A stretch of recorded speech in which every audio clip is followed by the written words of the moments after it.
Hi, my name is Amy. Thank you very much for watching, and let's make some bad financial decisions together. This is for entertainment purposes only, so please do not take any advice away from this. So, I survived dinner with my parents. How did you all do?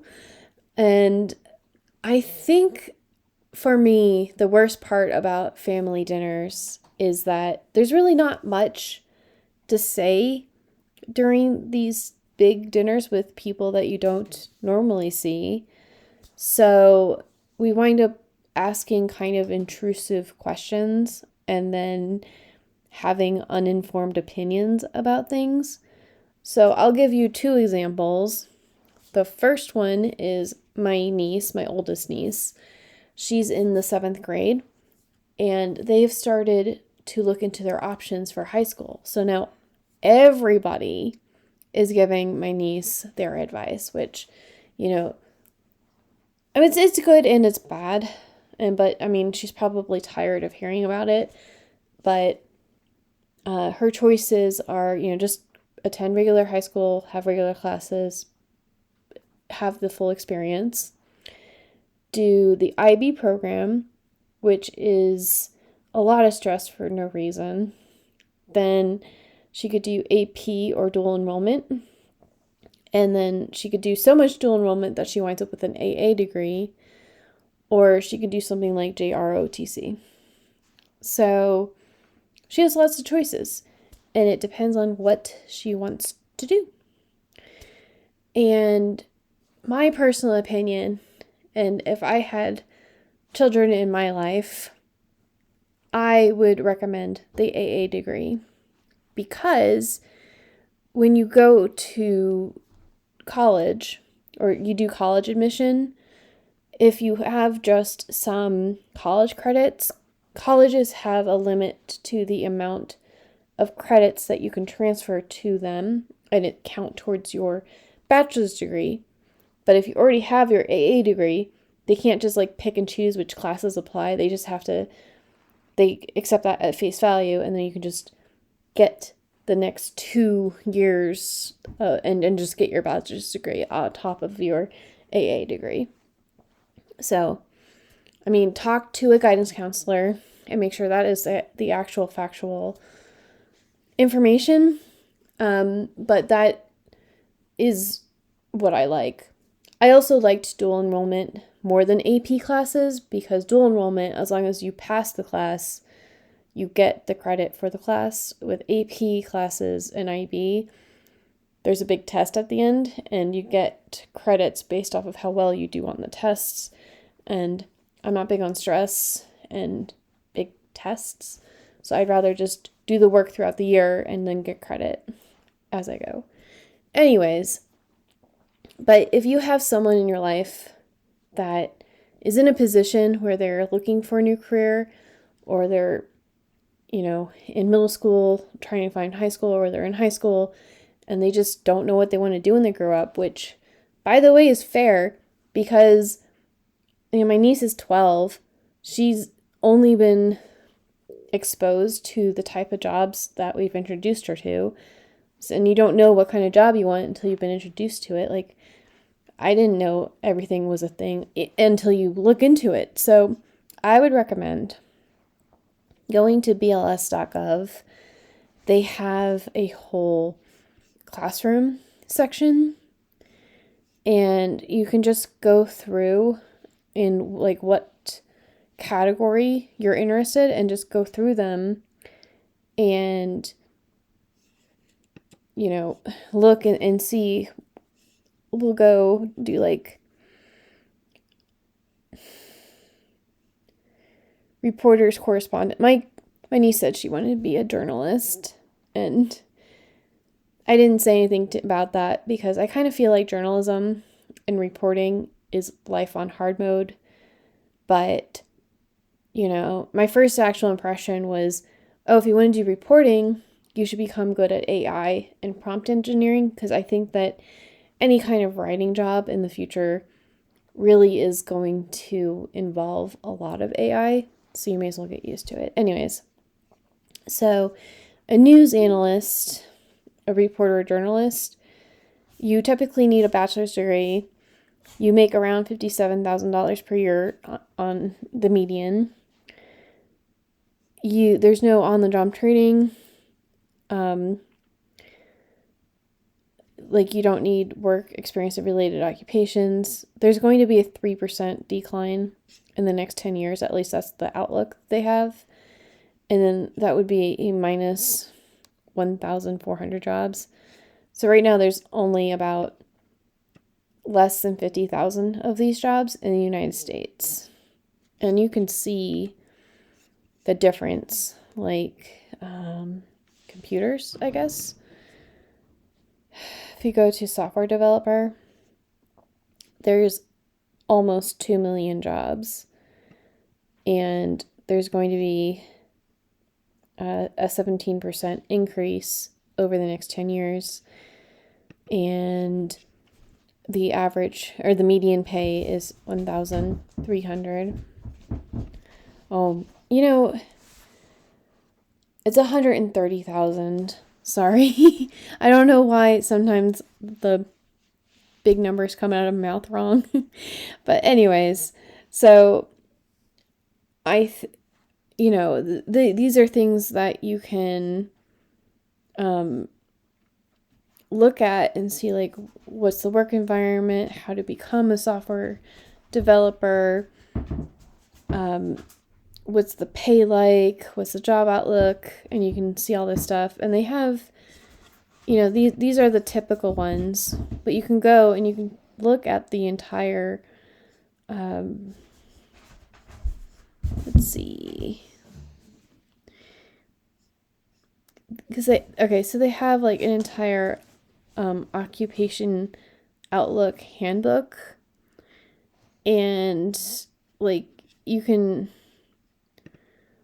look, and they have basically every job, and you can look and see what's the highest paying, what's the fastest growing, which one will have the most new jobs, and like how I like that this resource gives you like what education do you need and what accreditation the school you need to go to should have in order for you to qualify for the job. Because sometimes there's like fake nursing programs, and if the school isn't accredited, the degree that you get is worthless.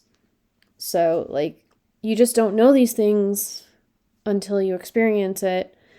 And like if you didn't know that you needed to check the school to make sure they're accredited for the thing that you want, who would go and check and make sure that it's a good school?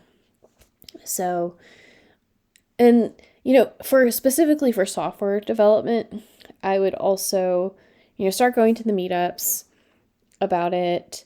And then I would go to like Indeed and put job alerts out for the different technologies that you like. If you're not sure if you want to use like back end or front end, or like which specific language you should be working with, because some localities have more jobs in a certain language than other localities. So like put job alerts in locations you want to live in, and you'll see just by the numbers, like if a certain location, like for example, I was living in Florida and I was debating whether I should move to DC, and I put a job alert in Tampa and I put a job alert in DC, and the Tampa one had like 12 jobs every day, and the DC one had like 200 every day.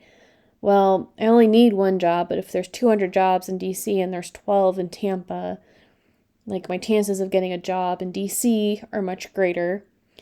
And then at the time, like Tampa had more Java jobs, and that was what I was working with at the time. But DC had more like Ruby jobs, which is what I wound up doing. So just put it out there that if you don't have the information to be able to guide your kids or anyone else's kids, if they have questions, this is an amazing resource, and that they should definitely use this. Also, my dad's usually pretty fiscally conservative and everything, but he was really trying to push going to a military academy for college. And he said, well, with all that, because if you do that, the military will pay for your entire education. So he said, you could take the money from your 529 and buy a Porsche. And I was like, Dad, no! They're going to convert it to a Roth IRA and then be able to retire, obviously. So I'm pretty passionate about that. Like, do not use your 529 leftover money to buy a car.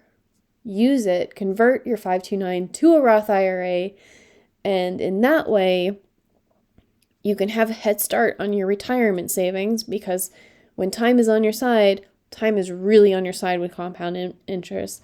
And like, when you're younger, you're not making as much money, so you can't put aside as much for retirement. So if you have a start with a little nest egg, please don't squander it. And just literally, you can voo and chill until you're in a place where you are wanting to learn more about finances and, get more control over what you're doing. That's just where my opinion lays. But the second example is for me, because it's not fair for me to have all this judgment and opinions about my niece and then also not get any backlash or backfire. And, my dad's vision of what I'm doing and the trajectory of my life is way different than my vision and trajectory that I'm hoping to have for my life. So he thinks I should work until I'm 80, have multiple jobs, and stop messing around with JavaScript. And I would like to be able to stop working immediately tomorrow. But if I can't, within the next 3 to 4 years, and I just kind of do my own projects and am not very stressed and just can kind of survive off of what I've already made. So clearly very different visions, but I could make a lot of money if I just was a computer programmer until I'm 80 and did nothing but sit up here and do nothing but work on multiple jobs. But that's not really the point of living and point of life, at least not for me. Like, I do enjoy programming. I recognize I'm not super great at it, but I would really like to use that mental energy for doing my own projects and things that I'm passionate about, because, if I'm going to be in front of a screen, then I need to have interest in what I'm doing. But I would also like to have time to start gardening and cooking healthy meals and just spending time with my pets. And so, yeah, we're gonna try it my way. And if that falls through, then I guess we'll have to go with my dad's plan. But no, and absolutely not. Really, I just I would like to immediately tomorrow have enough money so that I can just retire. And I think that is a lot of people's visions. Anyways, so today was Thanksgiving, and a day for us to be thankful. But by the time you're watching this, we are switching to max consumerism right before Christmas. So I guess as a parting shot, I'm going to ask you, what did you buy for Black Friday? And then I'll tell you what I bought. I think I bought just under $1,000 worth of chews for my dogs. That's bully sticks, yak chews, some rope collagen things, just things to occupy their mouth during the winter, because it's less aggravating to give them something at night to chew on than to wake up to have them have eaten through the drywall of my house. If you have dogs and you have puppies, you'll know what I'm going to talk about, They're not super destructive, but because of the winter months, we're not going to be outside and as active as normal, and so I'd rather them not board chew my house. So hopefully this amount of money and these amount of chews last longer than 1 month, but no guarantees, and it's within my budget, and so we're good. I also bought a new bag of cat food because my cats only have about 1/8 of a bag left, and they do require to be fed every day. And then I bought 2 privacy screens. They're the kind that you clean the window and then you put warm, sudsy water on it, and then you just kind of stick the film on. And the reason I wound up buying those is because my dogs are basically crate and rotate. I have 2 in my kitchen area and 2 in my living room area. But the ones that are in the living room can oversee the yard from the ones that are in the kitchen. And so they get upset that the other dogs exist. So we'll just put in the privacy films, and hopefully they'll just see less of each other and they'll get less riled up about things. And also like delivery people and stuff like that. We're just we're just going to eliminate things one at a time so that they're not upset at each other too much. And I also bought a foldable little like TV dinner table because my cat has taken over my chair for my at my desk, and so I've retreated to be on my bed, but my bed kind of hurts my back when I am sitting on it for too much. So I figured if I am only using my laptop and not extra monitors, that I could sit on the couch sometimes and hang out with the living room dogs during the day for a little bit, and then hang out on my bed for a little bit with my dogs, and then kick my cat off of my chair every once in a while and have multiple monitors and be able to do my job more efficiently. So there's that.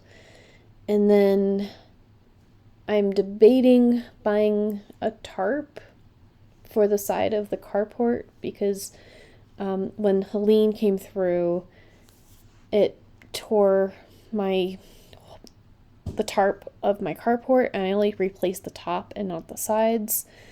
But the way that the wind blows, the cot that I have for my dog gets like wet when it's raining, no matter where I put it. So if I buy enough for one side, hopefully when it's raining at least, the cot won't get wet. And I recently, it wasn't for Black Friday, but I bought him a big insulated dog house so that if he winds up outside for too long accidentally, he knows how to go in there and like not be too cold. And then yeah, I think that's about it. No gifts.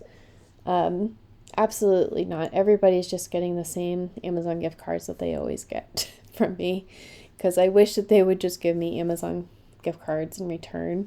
My mom asked me what I wanted. I was just like, please just buy things for my dogs. That way I don't have to spend money on my dogs in the new year as much. And that will help me. And I just don't want much. So most of that wasn't even on sale for Black Friday. Oh, I bought peanut butter filled hooves for my dogs for them to chew on too. I might buy some popsicles for my dogs too, because they like the name brand pre-made popsicle.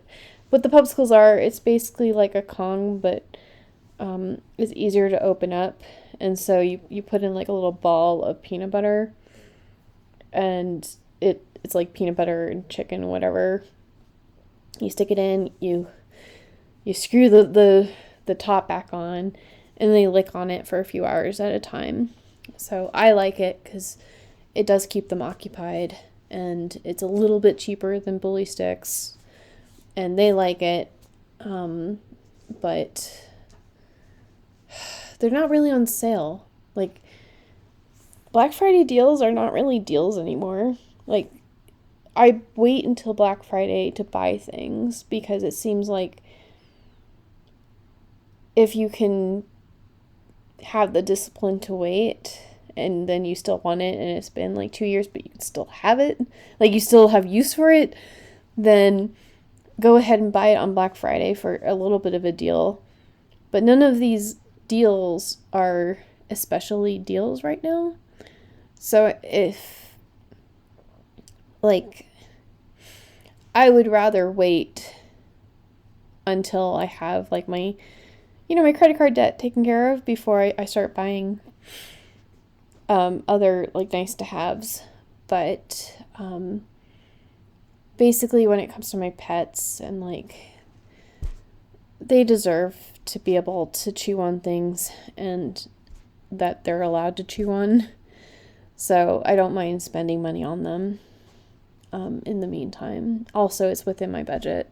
Like, I literally have a budget for them to buy a bunch of stuff, and I just haven't been. But then, my dogs got into a big fight and I had to go to the emergency room, probably because I had not taken them for a walk for a couple of days and they got bored. So we're just trying to stay on top of the... Anyways, thank you all for letting me ramble on. And yeah, we'll make it through Black Friday and all the consumerism. And in the new year, we will all buckle down and get rich. I will talk to you all later. Bye.